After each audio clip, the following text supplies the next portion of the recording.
तावड़े, अपने आदमी बुलाओ, ये दीवारें खाली करवाओ, अच्छे से चेक करो कि इनके पीछे कुछ है क्या।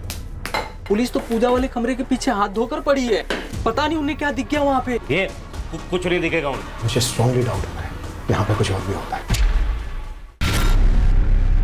आई, चाली में सब कह रहे हैं कि तेरे बाबा चोर हैं। नहीं बेटा, ऐसा मत सोच, वो सब झूठ बोल रहे हैं। तेरे बाबा चोर नहीं हो सकते। तो फिर बाबा कहाँ गए? घर क्यों नहीं आए?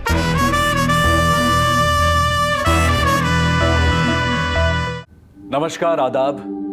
क्राइम पेट्रोल सतर्क के इस नए सीजन में आप सबका स्वागत है।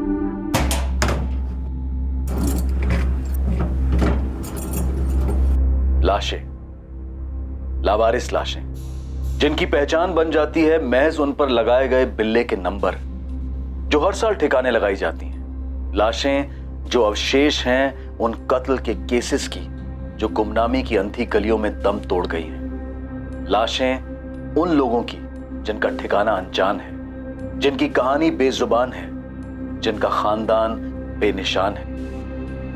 लाशें उन लोगों की जिनका जीते जी एक नाम था, लेकिन इस दुनिया से जाते वक्त वो बेनाम थे।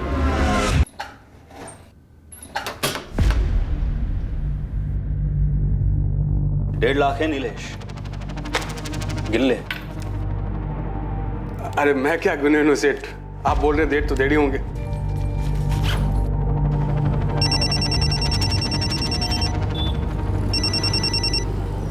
बोला जाते भाव। हाँ, कैश उठाया नीलेश? जी भाव, बस लेकर ही निकला हूँ। पूरे 1.5 है ना? ओ भाव। हाँ सुन, कल सुबह ऑफिस आने से पहले बैंक में पैसे जमा करते हुए आना, समझा क्या? समझा भाव, वही करूँगा। ठीक है।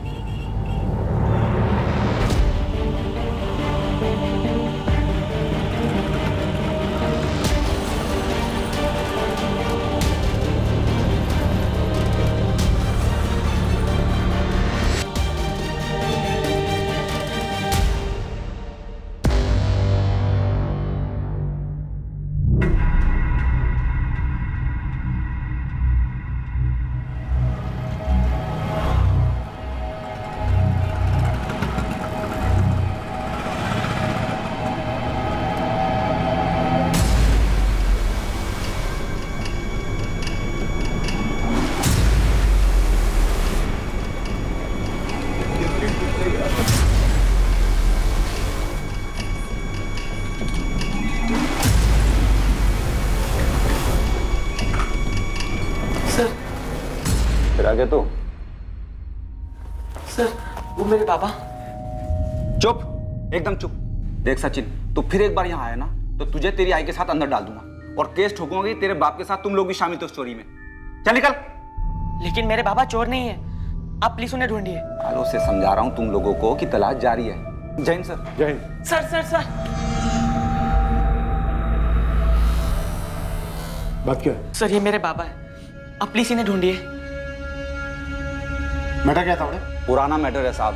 9 साल पहले इसका बाप नीलेश पाठक अपने सेठ का 1.5 लाख रुपए लेके भाग गया था। ये झूठ है सर, मेरे बाबा चोरी नहीं कर सकते, वो मुझसे और मेरी आई से बहुत प्यार करते हैं। आप अंदर जाइए, मैं देख लूंगा इसे। यही है इन लोगों का चक्कर, ऐसी नाटक चल रहा है सर। पहले इसकी माँ आती थी, अब 3 साल से ये आने लगा है। चल निकल। तावड़े, देखो क्या हो सकता है।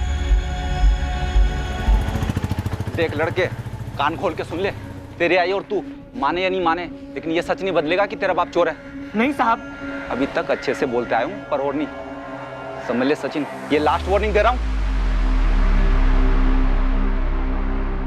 तलाश का जुनून सवार था एक बेटे पर अपने पिता को ढूंढने का।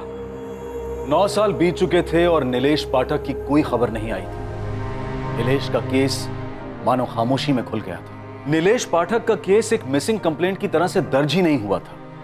नीलेश के मालिक जयदेव रानाडे ने उस पर आरोप लगाया था कि नीलेश उसके 1.5 लाख रुपए लेकर फरार हो गया है। बोलो आरती, कहा तुम्हारा पति नीलेश पाठक? सब कितनी बार बोलूं, मैं नहीं जानती। कल रात से सचिन के बाबा घर नहीं आए, मेरी तो खुद जान निकली जा रही है। ये ऐसे नहीं बोलेगी, अंदर करो ऐसे। सब ऐसे क्यों बोल रहे हैं आप? कितनी बार तो आपके पैसे उठाए मेरे पति ने, कभी भी एक पैसा इधर का उधर हुआ क्या? बड़ी रकम का इंतजार कर रहा था साला। पहले मेरा भरोसा जीता, फिर सही टाइम पर वार कर गया। ओ सर, मेरी मानो तो नीलेश के गांव में एक टीम भेजो, वहीं कहीं बैठा होगा छुप करके चोर साला। आई, चाली में सब कह रहे हैं कि तेरे बाबा चोर है। नहीं बेटा, ऐसा मत सोच, वो सब झूठ बोल रहे हैं। तेरे पापा चोर नहीं हो सकते। तो फिर बाबा कहाँ गए, घर क्यों नहीं आए? मुझे नहीं पता बेटा, मुझे सच में नहीं पता। सचिन, तुझे पता है मेरी आई क्या बोल रही थी? क्या? आई बोल रही थी कि तेरे बाबा ने पैसे चुराए और भागकर किसी और औरत के साथ शादी कर ली। तेरे बाबा चोर है। ये झूठा अक्षय। अच्छा, तो तू ही बता ना, तेरे बाबा वापस क्यों नहीं आए? मेरे बाबा के बारे में ऐसे मत बोल, वो मुझे और मेरी आई को छोड़ नहीं सकते, समझा? अच्छा, तो तू ही बता ना, तेरे बाबा वापस क्यों नहीं आए? कहाँ है तेरे बाबा?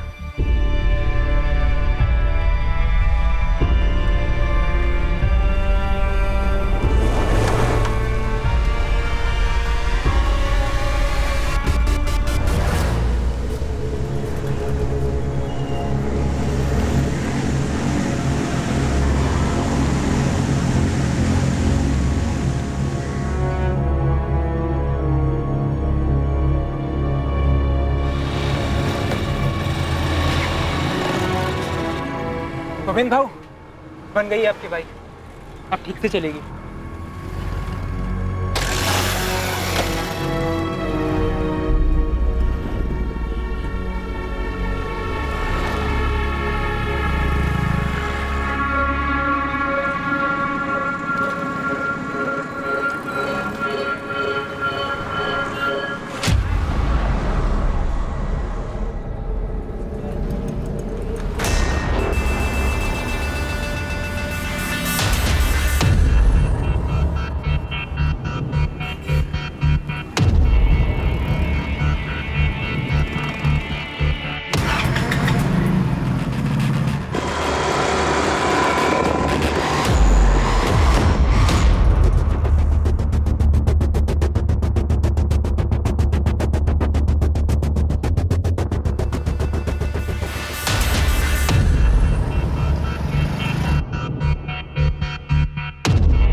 हाँ गोविंद बोल।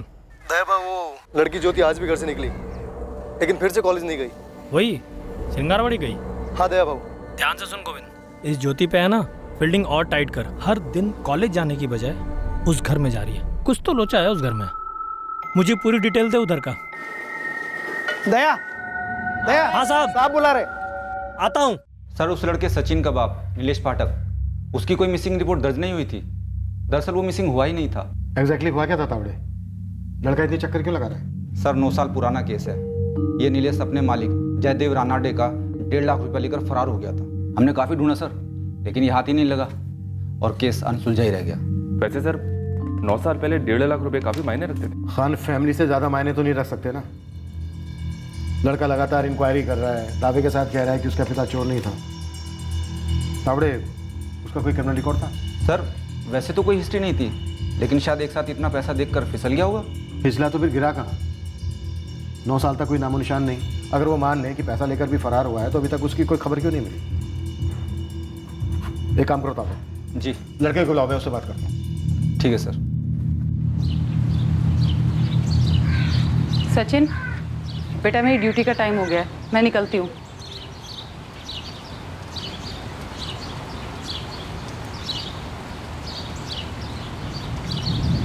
तू फिर थाने गया था? हमें भुलाना होगा उन्हें सचिन। तेरे बाबा वापस नहीं आएंगे। तो उन्हें खुद बोलने दो हमें सामने आकर। बेटा, आज तक नहीं आए तो अब क्या आएंगे? आई, बाबा हमें कभी नहीं बुला सकते और ना ही वो चोरी कर सकते हैं। बेटा, 9 साल हो गए इस बात को, हमें उन्हें बुला देना ही बेहतर होगा। भूल जा इस बात को।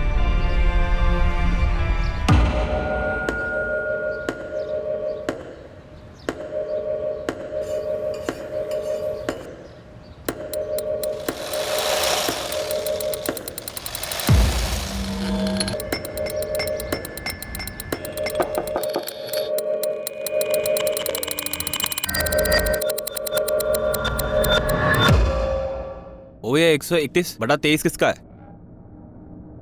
इतने दिन से यहाँ मक्खी की तरह भिनभिना रहा है, अभी तक पता नहीं कर पाया? कई लोगों से पूछा, सब लोग बोलते हैं मत पूछ। तो मुझसे क्यों पूछ रहा है?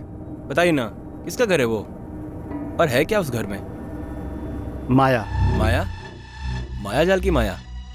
माया मैडम की माया। मैडम का नाम माया है।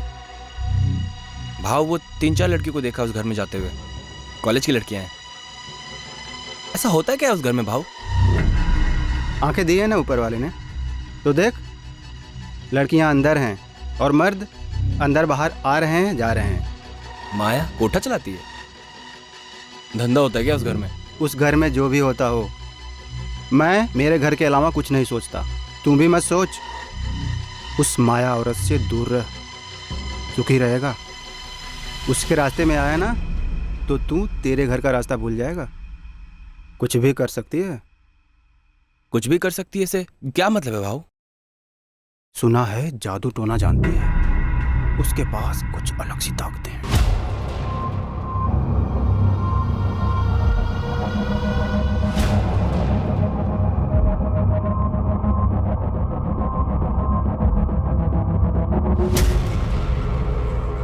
ये ज्यादा घर के बाहर बाहर नहीं जाती है, अंदर ही बैठकर झाड़ फूक तंत्र मंत्र में लगी रहती है। सुना है वशीकरण की उस्ताद है।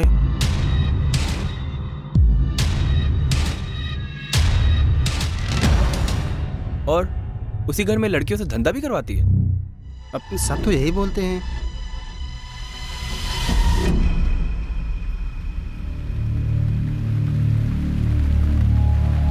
नौ साल पहले का केस साहब, अब कहाँ से मिलेगा बंदा? भाग गया होगा साहब पैसा लेकर। अरे अपने चौहान साहब को इस केस में कुछ अटपटा लग रहा है। ये उस केस की तब की डिटेल्स है, 9 साल पहले की। इस नीलेश का लड़का सचिन और इसकी बीबी आरती अभी वहीं रहते हैं। थोड़ा जोर लगा, जो कुछ भी पता चलता है निकाल कर ला। लगा देता हूँ पंटर। वैसे मैंने एक और फील्डिंग की है साहब, श्रृंगारवाड़ी में। 2-3 दिन में सॉलिड इन्फॉर्मेशन देता हूँ साहब आपको। Murder tip? नहीं साहब, एक औरत है ना, वो घर से धंधा चला रही है और उसने कॉलेज की लड़कियों को फंसा रखा है। ये केस किसी लिखित शिकायत से नहीं उभरा था, बल्कि नियति की लिखाई से उभरा था। एक तरफ था बचपन और जवानी की कगार पर खड़ा एक लड़का जो पिछले 9 साल से अपने पिता को तलाश कर उन्हें बेगुनाह साबित करने की कोशिश कर रहा था, और दूसरी तरफ आकार ले रहा था माया नाम की एक महिला का केस, जिस पर वेश्यावृत्ति चलाने का आरोप था। ये दोनों ही केसेस एक ही जुर्म के जाल में बने हुए थे, लेकिन इस जाल में एक और तीसरी कहानी भी थी, जो रहस्य की धुन से बाहर निकलकर बहुत जल्द सामने आने वाली थी। इस वक्त किसी को अंदाजा भी नहीं था कि नीलेश पाठक और माया के केस से इसका क्या वास्ता है। योगेश सुन, सारा दिन तेरा चेहरा लटका हुआ रहता है, सारा दिन काम काम काम, एक भी मिनट का ब्रेक नहीं चाहिए होता तुझे। ये तकलीफ है क्या तुझे? ऐसी कोई बात नहीं है राशिद भाई। कोई लड़की वड़की का चक्कर तो नहीं है ना? ठीक है जा, लेकिन कभी भी तुझे मुझसे कोई भी बात करनी है ना, बेझिझक तू मेरे पास आ सकता है, ठीक है? पापा तेज चलाओ, और तेज, जितना तेज हो सके उतना तेज चलाओ पापा, और तेज चलाओ, और तेज। योगेश बेटा, इससे ज्यादा तेज चलेंगे तो हवा में उड़ने लगेंगे हम लोग। अरे मुझे हवा में उड़ना है, और तेज चलाओ, और तेज। देख के हाँ ये बात। पापा मुझे डर लग रहा है, इससे ऊपर नहीं। कुछ नहीं होगा मैं बेटा। हाँ, नहीं, नहीं। पकड़ के रख। हाँ। क्या किया तू? अभी लग जाती थी तेरे को। चल वापस चल। बाबू नहीं डर लग रहा है।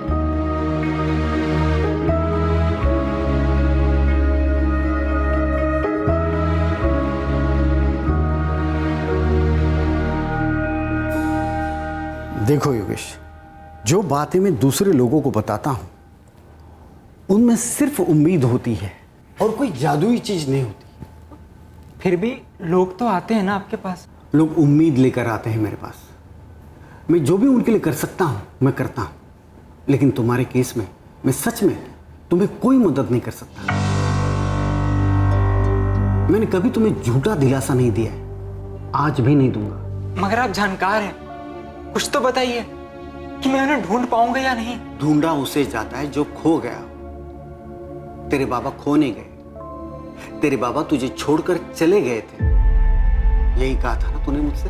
माँ, माँ, कभी नहीं लौटेंगे। सच बोल रहा है तेरा भाई। कहाँ गए पापा? हम सबसे दूर, हम सबको अकेला छोड़ के। क्यों गए हमें छोड़ के? उन्हें कोई और मिल गई है, उनके साथ चले गए। कोई और कौन? ये सब जान के हमारी तकलीफें कम नहीं हो जाएगी। नहीं, बाबा हमें छोड़ के कभी नहीं जा सकते, और बिना बताए तो कभी नहीं। मैं सब नहीं मानता। क्या वो कभी वापस आएंगे? कभी मिलेंगे? अगर वो चाहे तो। योगेश, अब तुम्हें आगे बढ़ना है। पीछे देखकर कोई फायदा नहीं है। मेरी बात मान ले, बाबा को ढूंढना बंद कर दे।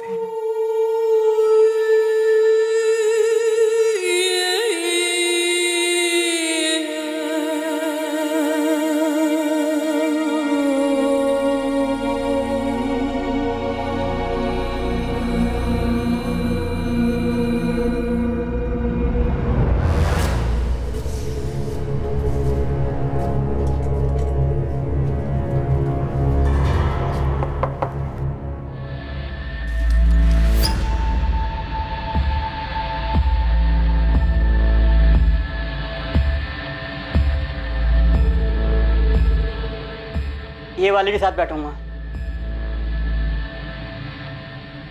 घंटे का 4000।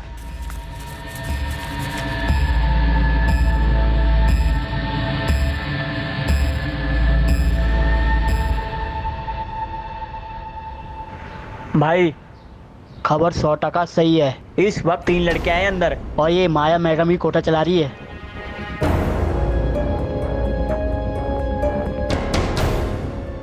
तीनों इस वक्त अंदर है माया के घर में। हाँ साहब, अभी कस्टमर लोगों के साथ। अगर अभी एक्शन लिया ना तो रेड हैंड मिलेगा साहब। हाँ, टीम तैयार करो। जाओ।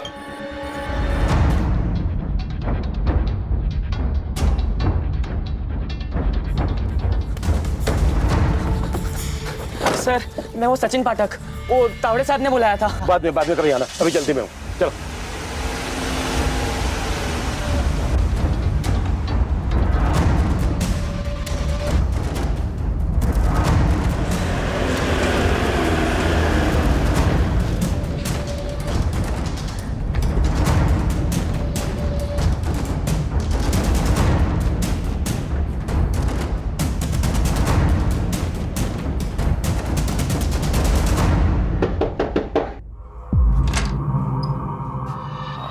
माया मैडम। बोला। वो बैठना था, कोई लड़की फ्री है क्या?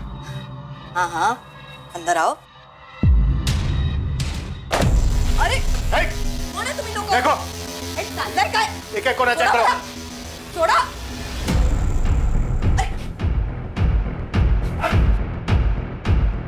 कौन हो? कौन तुम लोग? पुलिस।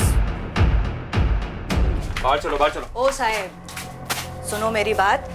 2 मिनट बैठ के बात कर लेते हैं। बिल्कुल करेंगे, लेकिन यहाँ पर नहीं, मेरे थाने में।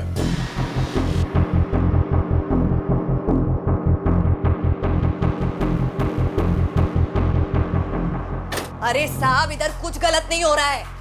वो तीनों लड़कियां बालिग है और अपनी मर्जी से इधर बैठती है। गरीब घरों से है साहब। इन तीनों लड़कियों की डिटेल्स हैं हमारे पास। अब तुम ये बोलो कि ये धंधा अकेला चला रही थी, या फिर तुम्हारा कोई जोड़ीदार भी है? ये कोई जोड़ीदार नहीं है, मैं अकेली ये धंधा संभालती है। तीनों लड़कियों का सहारा है मैं। साहब, थोड़ा सोच के।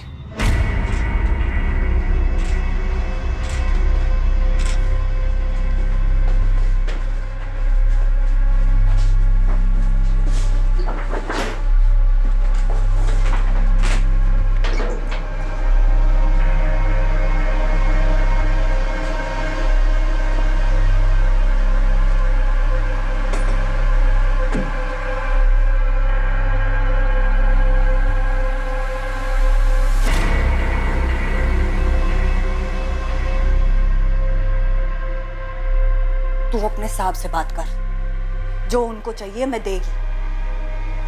ये नाटक नौटंकी करने का जरूरत नहीं है। जा बोल, बोलना। चुपचाप से खड़ी रहे।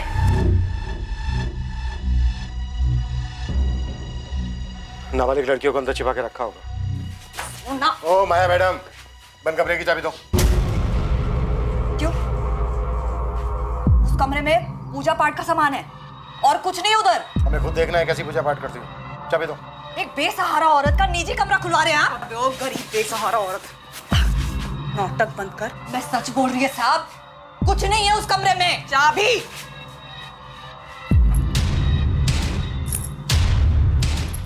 साहब, मैडम, मैं सच बोल रही हूँ, उधर कुछ नहीं है। ओ साहब, सुनो तो मेरी बात।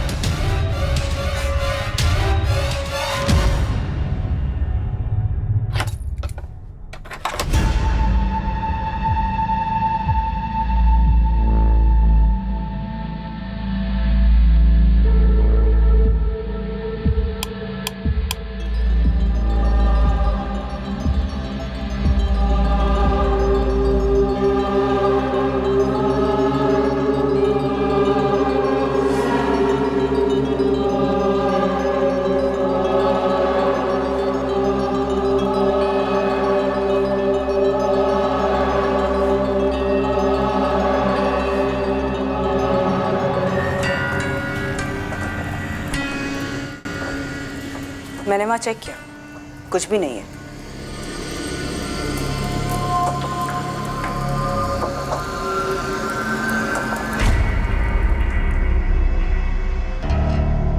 सर ये औरत माया धंधे के अलावा जादू टोना भी करती है ऐसा लगता है। सर ये खुद करती होगी या करवाती होगी? तांत्रिक पार्टनर होगा इसका। पता नहीं क्यों मुझे ऐसा लग रहा है कि दीवारों के पीछे जरूर कुछ है।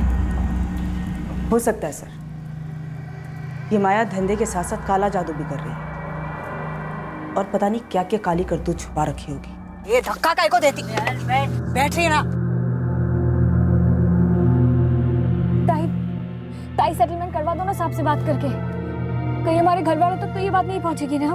तुम लोग फिक्र मत करो, मैं है ना, कुछ नहीं होगा तुम लोगों को। बहुत देखे पुलिस वाले, कई आए और कई गए। ये भी आएगा लाइन पे।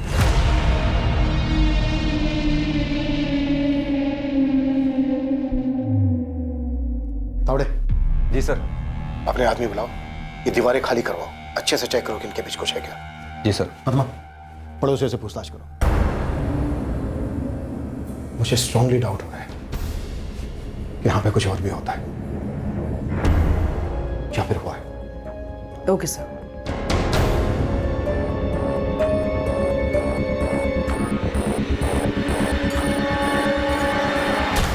एक उड़ती हुई खबर एक रेड में तब्दील हुई। एक कोठे का पर्दाफाश हुआ तो नजर में आया एक बंद रखा गया कमरा जो सामने से एक पूजा घर लग रहा था। लेकिन पुलिस को एक आभास हुआ कि इस कमरे में कोई राज छिपा हुआ है। इस रेड की बदौलत रोशनी में आया माया के घर का यह कमरा आगे जाकर एक बड़ा खुलासा करने वाला था, एक चौंका देने वाला बड़ा खुलासा।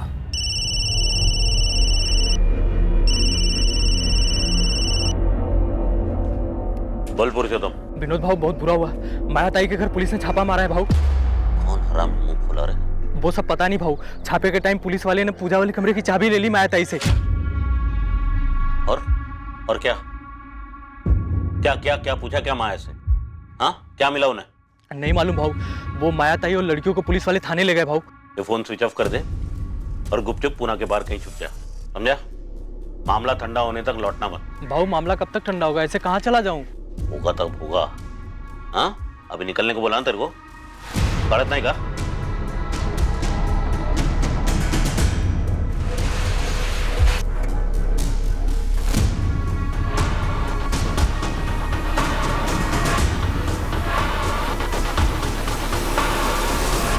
अरे मैं क्या, पूरी शिंगरवाड़ी जानती है क्या होता है उस माया के घर में। तो ये कौन सी नई बात है? सालों से चलता आया है। और सालों से शिंगारवाड़ी के लोगों ने कुछ नहीं किया, एक पुलिस कंप्लेन तक नहीं की।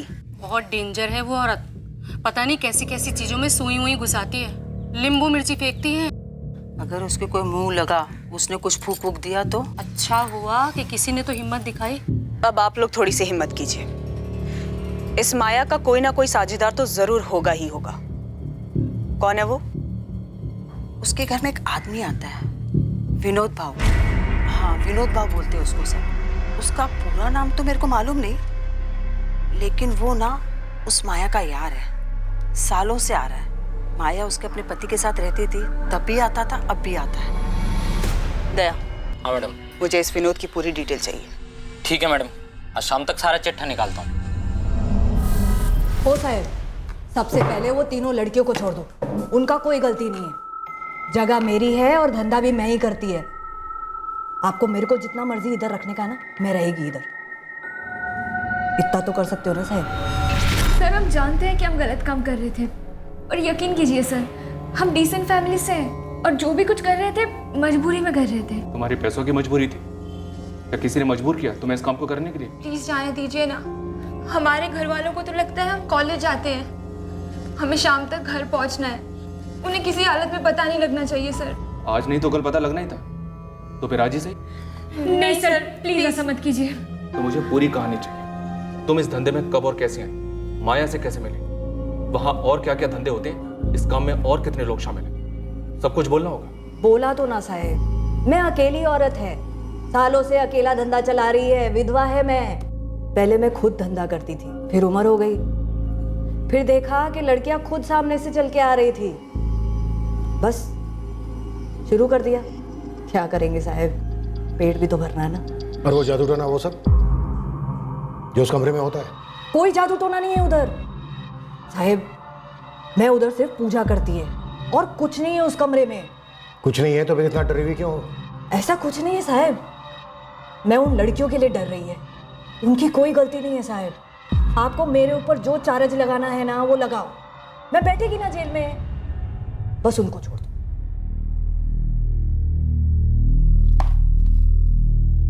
किसका नंबर है ये? पुरुषोत्तम का। वो मुझसे पहली बार मेरे कॉलेज के बाहर मिला था और उसने बोला कि एक्स्ट्रा पैसे बनाने का आसान तरीका है। हाँ, और मुझे भी ताई के पास वही लाया था। ताई मैंने पूरी डिटेल में समझा दिया, सब एग्री भी हैं और बालिग भी हैं। हर ग्राहक का 1500 रुपया मिलेगा। मेरे को कितना मिलता है कितना नहीं, तुम लोग को लेना देना नहीं। इसमें एग्री है ना? बाद में मेरे को मचमच नहीं चाहिए। तुम लोगों की कोई सहेली होगी कॉलेज की या किधर की भी, जिसको थोड़ा पैसा बनाने का है, उसको बता भी सकती है और इधर लेके भी आ सकती है। और जो लेकर आएगा ना, उसको कमीशन भी देगी मैं। 1 साल से तुम लोग अपने घर वालों से झूठ बोल रही हो कि कॉलेज जा रही हो, और ये सारे काम करती हो। और कितनी लड़कियां तुम्हारी कॉलेज की जिनको तुम तीनों ने अपने इस काम के लिए फंसाया? सर, किसी को अप्रोच करने में डर लगता था। वहां और क्या क्या काम होते हैं, साफ साफ बोलो। सर, हम वहाँ पे सुबह 10 से 6 बजे तक ही होते थे। उसके बाद वहाँ क्या होता है हम लोगों को नहीं पता है।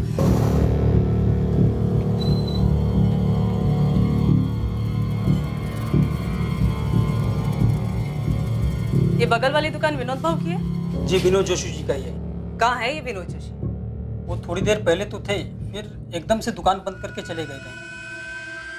घर कहाँ है इसका?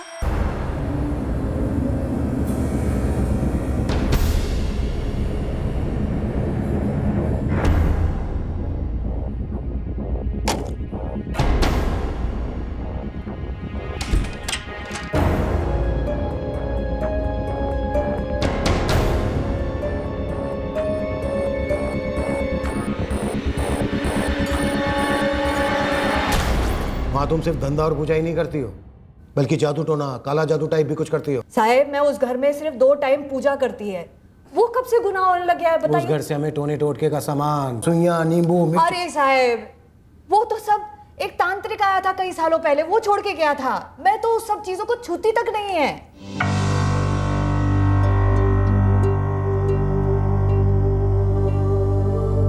साहब, वो इंस्पेक्टर महात्रा ने बुलाया है, सचिन पाठक कहिए उन्हें। अरे हाँ, सबको पता है तू कौन है और तेरी स्टोरी क्या है।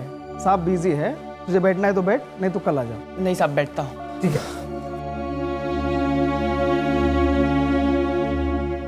कभी नहीं। माया ने तुम्हारे सामने वो कमरा कभी नहीं खोला? नहीं सर, वो कमरा तो हमेशा बंद रहता है। ये तुम्हारी मैडम माया कोई जादू टोना या झाड़ फूक वगैरह करती है क्या? क्या सर, हम तो ये सब पहली बार सुन रहे हैं। हाँ, मतलब ताई बड़ी धार्मिक टाइप की लगती है, टाइम टू टाइम जाप भी करती है और प्रार्थना भी करती हैं। ताई, चाय बनाई थी आपके लिए।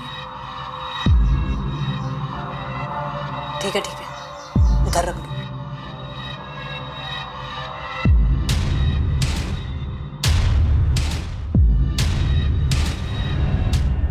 तुम तीनों को अलग अलग अपने अपने स्टेटमेंट्स देने होंगे। ये मैडम तुम्हारे स्टेटमेंट लेंगे। सर वो हमारा नाम वगैरह कुछ नहीं आएगा ना?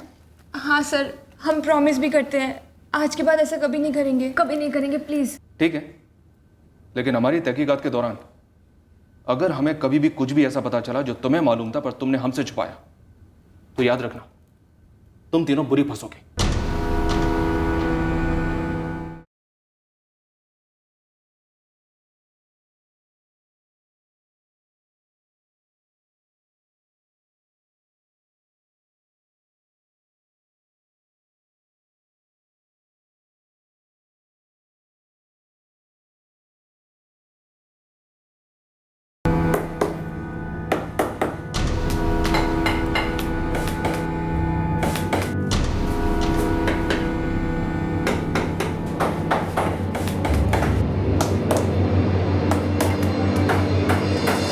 बकवास कर रहे हैं मैडम? पुलिस वाली क्या हुई? कुछ भी अनाप शनाप बोलेंगी? मेरे पति का दूर दूर से वास्ता नहीं है इन सबसे। तो फिर कहाँ छुपा है आपका पति? फोन क्यों स्विच ऑफ है विनोद जोशी का? मेरा पति एकदम इज्जतदार आदमी है मैडम। 20 सालों से सही तरीके से अपना काम कर रहा है। काम से गया होगा कहीं और फोन किसी कारण बंद रखा होगा। ये 2 और 2 मिला के बहुत बड़ी गलती कर रही है आप।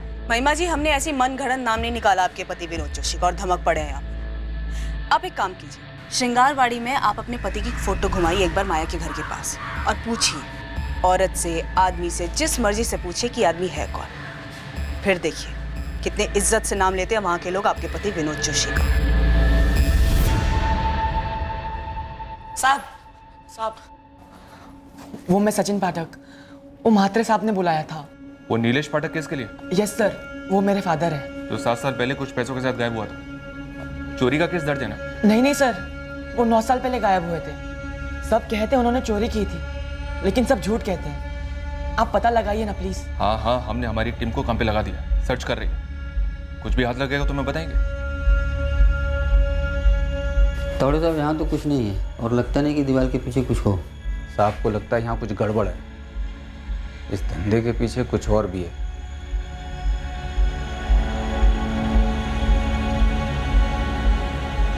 मुझे भी लगता है यहाँ कुछ तो है जो खुली आंखों से दिखाई नहीं दे रहा, लेकिन कुछ ना कुछ गड़बड़ है जरूर।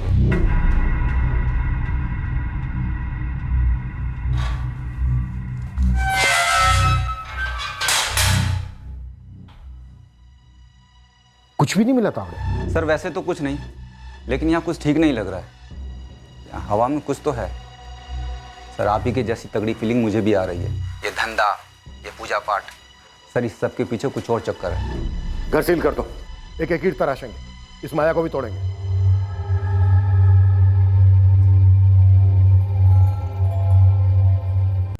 दया, श्रृंगारवाड़ी में तूने इतने दिन तक फील्डिंग लगाई, फिर विनोद जोशी और पुरुषोत्तम तेरे रडार पर कैसे नहीं आए? और अब दोनों का फोन स्विच ऑफ है। मिस्टेक हो गया साहब। और ऊपर से तुझे इस बात का भी पता नहीं चला कि माया के 2 बेटे भी हैं। क्या साहब, उसके 2 बेटे भी हैं? इतनी अहम बात अब सामने आ रही है। यही तो इस भर्ती की ताकत है। अब मेरे सामने किसी ने मुंह नहीं खोला और आप लोगों ने छापा मारा तो जानकारी की गंगा जमुना सरसर बहने लगी साहब। पद्मा, माया के दोनों बेटों की क्या इन्फॉर्मेशन? सब बड़ा वाला जगदीश, छोटा वाला योगेश है। माया की पड़ोसी बोली कि दोनों बेटे माया से अलग हुए हैं। अब माँ ही ऐसा धंधा करेगी तो लड़कों का क्या होगा? दिमाग तो आउट होगा ना। बस छोड़ के चले गए। कहाँ हैं अभी दोनों? बड़ा वाला जगदीश, मैंने सुना था वो हिंजवाड़ी में किधर रहता है, टूरिस्ट गाड़ी चलाता है।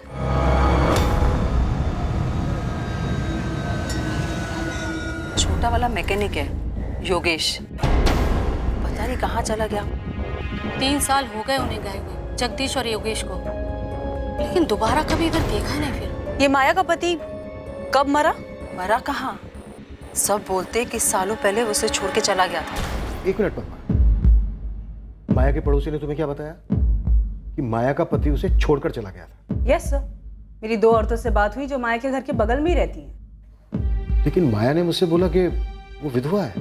सालों से अकेला धंधा चला रही है, विधवा है मैं। हाँ, उसने साफ साफ बोला था कि वो विधवा है, अकेली औरत है।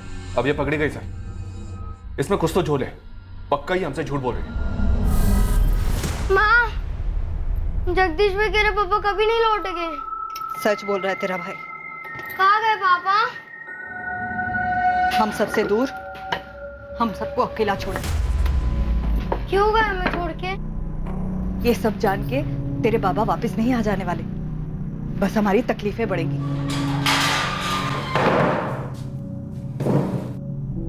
तो मैडम माया, तूने हमसे बोला था कि तू अकेली कोठा चलाती है? तो ये विनोद जोशी और पुरुषोत्तम क्या करते हैं? तेरे साथ पूजा पाठ करते हैं, जादू टोना? कहाँ हैं दोनों?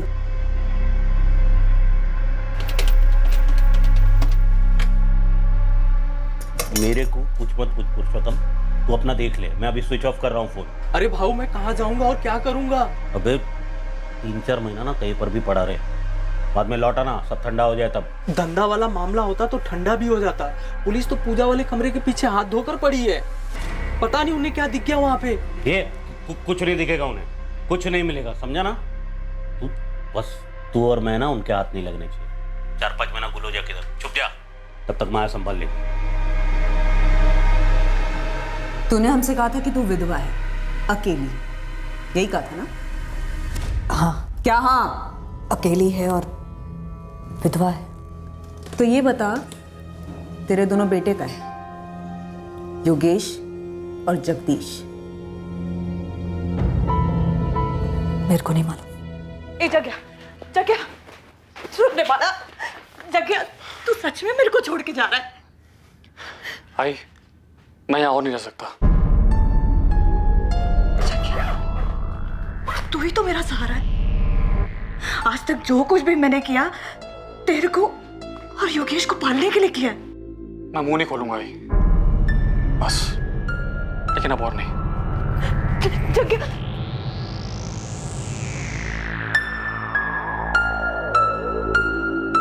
आई, मैं जा रहा हूँ। किधर जा रहा है तू? घर छोड़ के जा रहा हूँ, मुझे अपना रास्ता खुद ढूंढना है। पहले जगदीश चला गया, अब तू भी चला जाएगा तो तेरी आई के साथ कौन रहेगा? इस घर में मैं कभी दोबारा वापस नहीं आऊंगा।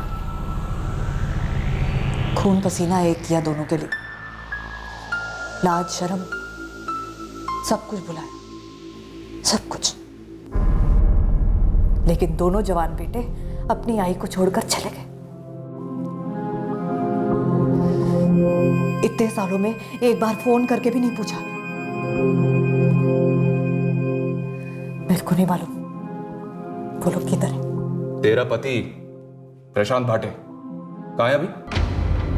तूने तो हमसे कहा था कि तू विधवा है, लेकिन पता है क्या, हमें पता चला वो मरा नहीं, तुझे छोड़ के गया।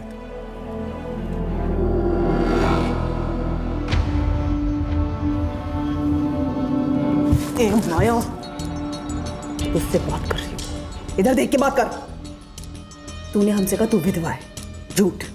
तूने हमसे कहा कि तू वो कोठा अकेले चलाती है, ये भी झूठ। अब तू ये बता कि तू उस बंद कमरे के पीछे करती क्या है, उसकी सच्चाई बता।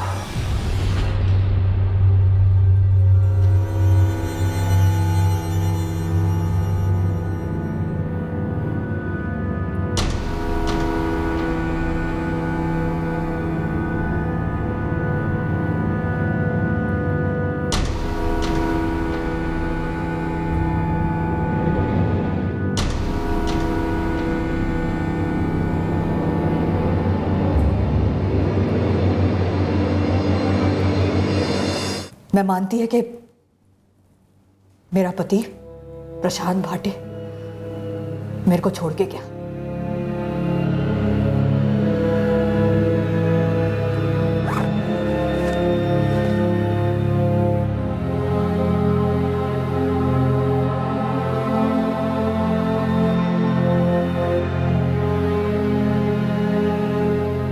इस बात को 12-13 साल हो गए। क्यों छोड़ा उसने?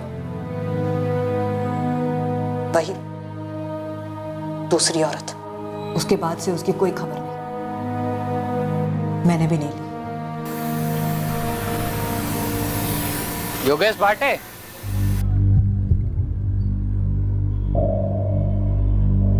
जी? तू माया भाटे का लड़का है ना?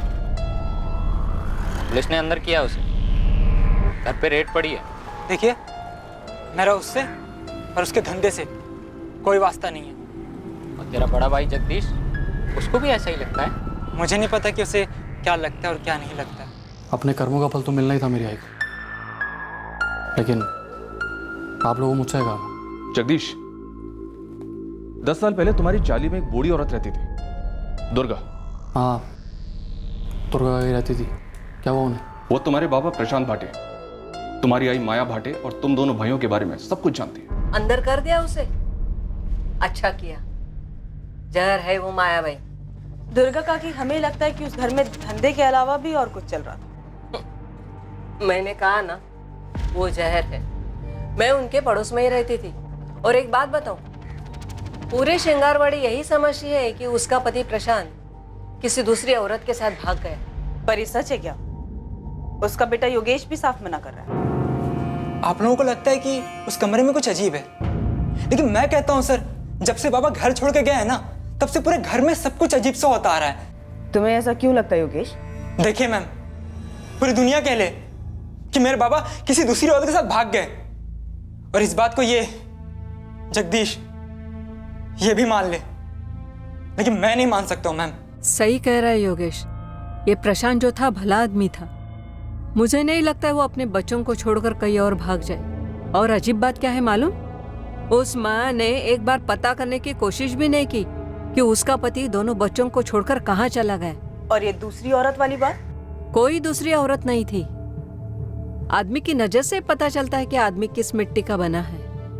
ये प्रशांत भाटे बहुत भला आदमी था।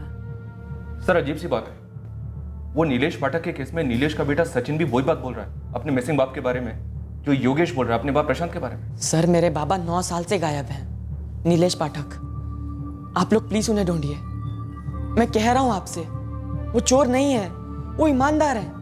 वो मुझसे और मेरी आई से बहुत प्यार करते हैं। वो किसी दूसरी औरत के लिए हमें छोड़ के नहीं जा सकते। ये सब झूठ है। सर, सबसे ज्यादा अजीब बात तो ये है कि योगेश भी लगभग वर्ड टू वर्ड सेम बात बोल रहा है। सर, आप लोग मेरे बाबा को ढूंढने में मदद कीजिए। मेरे बाबा से थे ही नहीं कि किसी दूसरी औरत के लिए मुझे, जगदीश को या हमारी आई को छोड़कर चले जाएं। वैसे नहीं थे सर, नहीं थे सर। क्या कोई कनेक्शन हो सकता है सचिन के फादर नीलेश पाठक और योगेश के फादर प्रशांत भाटे के बीच? सर, इन दोनों केसेस के बीच में कनेक्शन का तो पता नहीं, पर ये दोनों केसेस एक धागे से जरूर जुड़े हुए हैं। इन दोनों केसेस में 2 जवान बेटे अपने दोनों बापों को लगभग जो 9 साल पहले या 12 साल पहले गायब हुए हैं, उन दोनों को ढूंढना चाहते हैं। और इन दोनों को पूरा यकीन है कि जो कहानी उन्हें बताई गई वो झूठी है। कहीं दोनों के गायब होने के पीछे इस माया की तो कोई इन्वॉल्वमेंट नहीं है।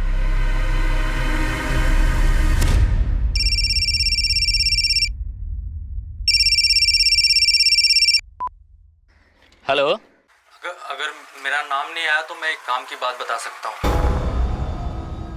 तू कौन बोल रहा है? पुरुषोत्तम। ओ, पुरुषोत्तम, चल बोल अब, तेरी माया ताई के घर में क्या हो रहा था और उस कमरे का सच क्या है? आप लोग बेकार में उस कमरे के पीछे पड़े हो, वहाँ कुछ नहीं मिलेगा, लेकिन मैं एक मर्डर के बारे में बता सकता हूँ। मर्डर? किसका मर्डर? किसने किया? मेरा कोई हाथ नहीं है, मैं पहले ही बोल रहा हूँ, और ये जानकारी मैं सिर्फ तब दूंगा जब तुम मुझसे वादा करो। इस केस में मेरा नाम नहीं आना चाहिए। अबे पुलिस का खबरी हूँ मैं, कोई कोर्ट का जज नहीं। और देख, मैं तेरे को वादा सादा नहीं कर सकता, लेकिन एक बात बोल सकता हूँ कि अगर सरकारी गवाह बनेगा और पुलिस की मदद करेगा तो तेरी सजा कम हो जाएगी। वरना देख, बम्बू तेरा पक्का है, ज्यादा मत सोच, क्योंकि इसके सिवा तेरे पास कोई चारा नहीं। अब जल्दी से बता दे, किसका मर्डर किसने किया? वो क्यों चले गए? वो हमें ऐसे छोड़कर नहीं जा सकते। अगर छोड़कर गए भी हों तो ऐसे बिना कुछ बताए क्यों गए? ये अधूरेपन को कुरेदने वाले सवाल इंसान को सालों सताते हैं, रात रात भर जगाते हैं कि वो जो अपना था, हमारा सबसे करीबी इंसान, वो हमें इतनी बड़ी सजा कैसे दे गया। सचिन और योगेश दोनों के लिए उनके पिता हीरो थे। दोनों के लिए यह कबूल करना असंभव सा था कि अचानक उनके पिता किसी दूसरी औरत के लिए उन्हें हमेशा के लिए छोड़कर चले गए। दूसरी तरफ माया के घर का वो बंद कमरा इन्वेस्टिगेटिंग टीम को इनडायरेक्ट सिग्नल्स दे रहा था, आभास दिला रहा था कि उस घर में कुछ विचित्र होता आया था। पुलिस को हो रहे आभास में एक सच्चाई थी, और इस सच्चाई को माया के अलावा एक और आदमी जानता था, और वो था माया का प्रेमी विनोद जोशी, जो कि इस वक्त फरार था। और इस सच का एक हिस्सा माया को लड़कियां देने वाला दलाल पुरुषोत्तम भी जानता था। इस तथाकथित पूजा वाले कमरे की हकीकत क्या थी? आखिर उन दीवारों में ऐसे कौन से राज दफन थे जो पुलिस को इतनी मजबूती से अपनी तरफ आकर्षित कर रहे थे? कल के एपिसोड में हम माया की जीवन गाथा के जरिए इस केस का खुलासा करेंगे, हर राज, हर रहस्य का पर्दाफाश करेंगे। अब मैं अनूप सोनी आपसे विदा लेता हूं। कल रात आपसे फिर मुलाकात होगी। याद रखें, क्राइम और आपके बीच में सिर्फ इतना फर्क है कि आप कितने सतर्क हैं। सतर्क रहें, सुरक्षित रहें। जय हिंद।